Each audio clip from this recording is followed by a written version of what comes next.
नमस्कार दोस्तों, हिंदी व्याकरण संसार में आपका स्वागत है। दोस्तों, आज हम शब्द के बारे में जानेंगे। शब्द क्या है, इसके भेद क्या हैं, ठीक है। तो दोस्तों आइए देखते हैं शब्द। तो शब्द का तात्पर्य है वर्णों के सार्थक मेल को शब्द कहते हैं। अर्थात जब वर्णों का सार्थक मेल होता है, सार्थक का तात्पर्य है जैसे कलम, कलम हो गया, तो इसका एक अर्थ है, कलम का अर्थ है आप जानते हैं। जैसे कमल हो गया, कमल का भी अर्थ है, कलम का भी अर्थ है। कोई भी जिसका सार्थक, जो जिसका अर्थ होगा, सही अर्थ। इसी प्रकार ल म का जोड़ेंगे, मतलब कुछ भी जोड़ने से अगर उसका सही अर्थ नहीं निकलता तो वो शब्द नहीं कहलाएगा। शब्द तभी कहलाएगा जब उसका कोई अर्थ होगा, सार्थक होगा, वो सही अर्थ होगा उसका। ठीक है दोस्तों, आइए देखते हैं शब्द के भेद। तो हिंदी भाषा में शब्दों का वर्गीकरण चार आधार पर किया जाता है। पहला है उत्पत्ति, स्रोत या इतिहास के आधार पर। दूसरा है व्युत्पत्ति, रचना या बनावट के आधार पर। तीसरा प्रयोग के आधार पर। चौथा अर्थ के आधार पर। आइए देखते हैं दोस्तों, उत्पत्ति के आधार पर, उत्पत्ति, स्रोत या इतिहास के आधार पर। उत्पत्ति मतलब ये उत्पन्न कहाँ से हुए, कहाँ से आए हैं। और व्युत्पत्ति का तात्पर्य होता है इनकी बनावट कैसी है, रचना कैसे हुई। ठीक है, आए कहाँ से उत्पत्ति। अधिकतर जो लोग हैं वो उत्पत्ति और व्युत्पत्ति में संशय रहता है, कंफ्यूज हो जाते हैं।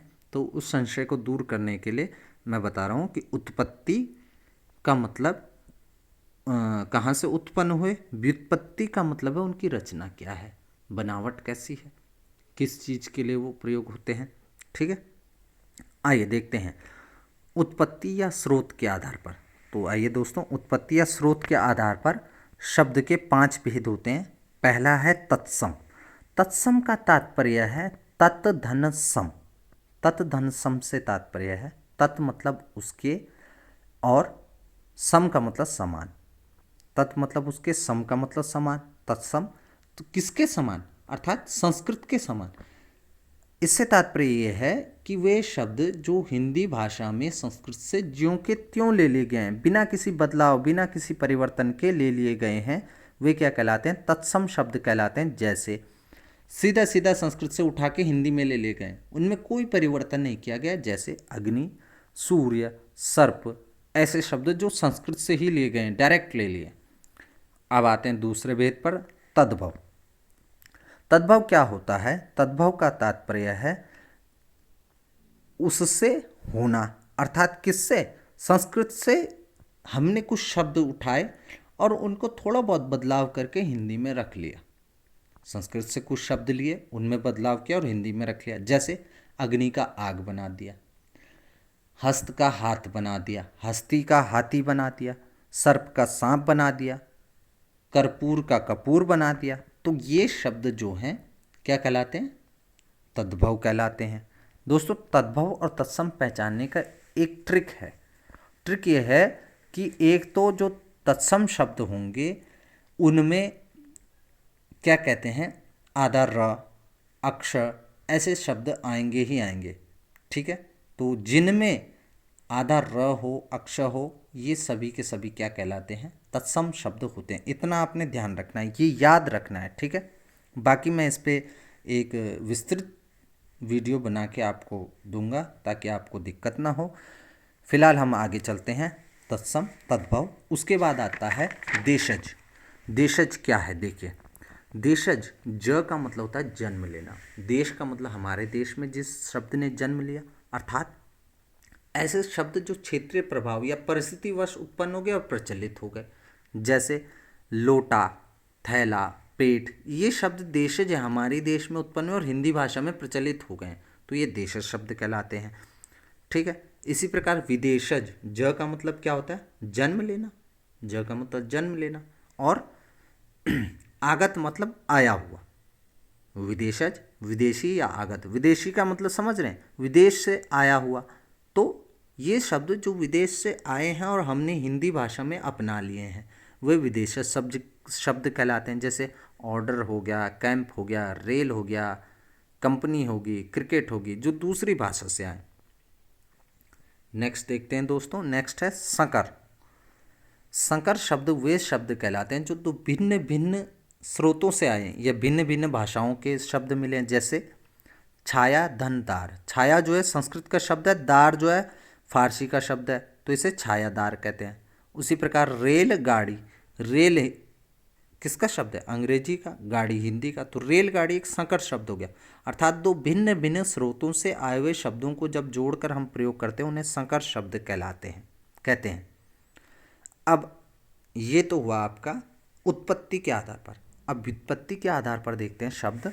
तो व्युत्पत्ति के आधार पर व्युत्पत्ति, रचना या बनावट।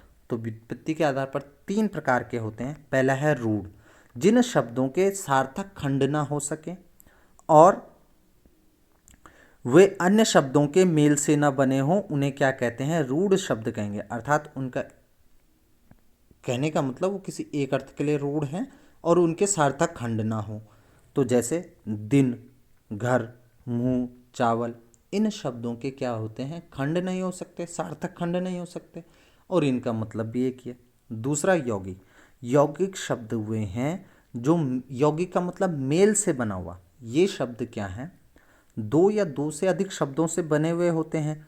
और जैसे दीर्घ संधि के उदाहरण ले लीजिए और आप गुण संधि के उदाहरण भी ले सकते हैं। जैसे विद्या, धन, आलय।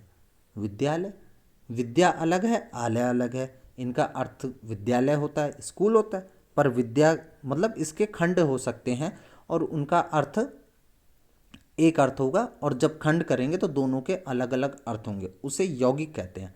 अब देखिए दोस्तों, यौगिक और योग रूढ़ में कंफ्यूज मत होना। अब योग रूढ़ देखते हैं। योग रूढ़ वे शब्द होते हैं जो होते तो यौगिक हैं परंतु उनका अर्थ विशेष हो जाता है। विशेष होने का क्या तात्पर्य है? अर्थात वे किसी तीसरे अर्थ को प्रदर्शित करते हैं। जैसे विद्या, धन, आलय, विद्यालय हुआ, इसमें विद्या का आलय मतलब विद्या का मंदिर, स्कूल, परंतु जो योग रूढ़ शब्द होगा वो किसी तीसरे अर्थ को प्रकट करता है। जैसे जलज हो गया, जलज, जलज का तात्पर्य है कमल। जलज का मतलब है जल में जन्मा हुआ। अब जलज एक विशेष अर्थ के लिए प्रयोग होता है, जलज का मतलब कमल। अब जलज, जल में हर चीज, बहुत सारी चीज़ें जन्म लेती हैं परंतु उनका अर्थ कमल नहीं हो सकता। वो कमल, जलज का अर्थ कमल नहीं हो सकता। तो जलज का अर्थ कमल होता है परंतु और जो चीज़ें जन्म लेती हैं उन्हें जलज नहीं कहा जा सकता। ठीक है दोस्तों, आइए आगे देखते हैं। जैसे रूप क्या कहते हैं? हनुमान हो गया, लंबोदर, हनु, धन, मान। हनु, हनु मतलब ठोड़ी, मान मतलब उसको जिसके हनु पर प्रहार हुआ हो, ठोड़ी पर प्रहार हुआ हो। तो ठोड़ी पर अगर किसी के भी हम ठोड़ी पर प्रहार कर देंगे तो उसे हनुमान नहीं कह सकते। हनुमान एक विशेष अर्थ के लिए प्रयोग होता है, हनुमान भगवान जी, बजरंगबली। ठीक है।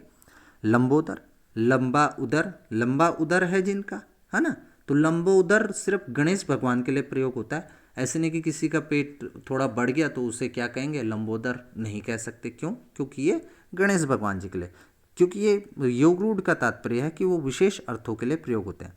आगे देखते हैं दोस्तों, रूप अथवा प्रयोग के आधार पर। रूप अथवा प्रयोग के आधार पर शब्द 2 प्रकार के होते हैं, एक होते हैं विकारी, एक होते हैं अविकारी।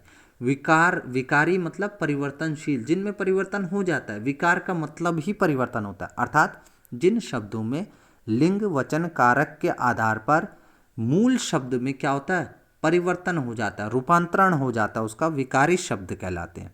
जैसे वे शब्द कौन कौन से थे? संज्ञा, सर्वनाम, क्रिया और विशेषण। इनके बारे में भी मैं दोस्तों एक वीडियो बना के, जिसमें आपका संज्ञा, सर्वनाम, क्रिया, विशेषण सभी आएंगे, इनके विषय में भी एक वीडियो बना के आपको प्रेषित करूंगा ताकि आपको समस्या ना हो। आगे देखते हैं दोस्तों, अविकारी शब्द। अविकारी शब्द क्या कहलाते हैं? अविकारी शब्द को अव्यय भी कहा जाता है। ठीक है। अविकारी मतलब मतलब नहीं, विकारी मतलब परिवर्तन। जिन शब्दों में क्या ना हो? परिवर्तन ना हो। किस प्रकार से? लिंग वचन कारक काल के अनुसार के आधार पर कोई परिवर्तन ना हो, वे अविकारी शब्द कहलाते हैं। अविकारी शब्दों के भेद जो हैं 5 होते हैं। पहला है क्रिया विशेषण, दूसरा है संबंध बोधक, तीसरा है समुच्चय बोधक, चौथा है विस्मयादि बोधक और 5वां है निपात। तो दोस्तों ये हमारे भेद हुए रूप अथवा प्रयोग के आधार पर। आगे देखते हैं दोस्तों, आगे क्या है। आगे अब अंतिम है अर्थ के आधार पर। 4 प्रकार के बताए थे अर्थ के आधार पर। अर्थ के आधार पर क्या कहलाते हैं? अर्थ के आधार पर शब्द 4 प्रकार के होते हैं। कौन कौन से? पहला एकार्थी, जैसे कि हमें शब्द से ही पता चलता है। एक आर्थी, एक धन अर्थी, जिन शब्दों का केवल एक ही अर्थ होता है वो एकार्थी कहलाते हैं। जैसे अनाज, उम्र, ऋण, हाथी। तो और इतना ध्यान रखिएगा बेटा दोस्तों कि व्यक्तिवाचक संज्ञा के जो शब्द होते हैं वे एकार्थी शब्दों के अच्छे उदाहरण होते हैं। ठीक है, आगे बढ़ते हैं। अनेकार्थी, अनेक धन अर्थ, जिन शब्दों के एक से अधिक अर्थ हों वे अनेकार्थी शब्द कहलाएंगे। जैसे हार, हार का मतलब गले की माला भी होती है और पराजय भी होती है। दूसरा कर, कर का मतलब हाथ, टैक्स, कनक, सोना, धतूरा, अंक, गोद और क्या कहते हैं संख्या। इसी प्रकार से बहुत सारे होते हैं। इसके बाद तीसरा भेद देखते हैं। तीसरा भेद होता है समानार्थी या पर्यायवाची शब्द। आप लोगों को पता है समानार्थी और पर्यायवाची शब्द क्या होते हैं। तो समान अर्थ देने वाले क्या कहलाते हैं? समानार्थी या पर्यायवाची शब्द कहलाते हैं। जैसे आकाश का नभ, गगन और अंबर, अंतरिक्ष, शून्य, ये भी हैं। बादल, मेघ, जलद, वारिद, तोयद, अम्बुद, है ना, घन, ये क्या हैं? बादल के पर्यायवाची हैं। तो कहने का तात्पर्य है जो समान अर्थ दें वो पर्यायवाची कहलाते हैं। लास्ट देखते हैं चौथा प्रकार, विपरीतार्थी या विलोम शब्द। विलोम शब्द आप जानते हैं, विपरीत अर्थ देने वाले शब्दों को विपरीतार्थी शब्द कहते हैं। जैसे विपरीत अर्थ का मतलब जानते हैं, उल्टा अर्थ देते हैं जो उसके ठीक विपरीत हो। जैसे जय का पराजय, सत्य का असत्य। एक बात और ध्यान रखिएगा कि हमेशा तत्सम शब्दों के जो विपरीतार्थक होंगे वो तत्सम ही होंगे, तद्भव शब्दों के विपरीतार्थक तद्भव ही होंगे। जैसे दिवस का रात्रि और दिन का रात। यहाँ पे ध्यान दीजिएगा, दिवस का रात नहीं हो सकता, दिवस का रात्रि ही होगा। ठीक है, प्रातः का संध्या, सुबह का शाम।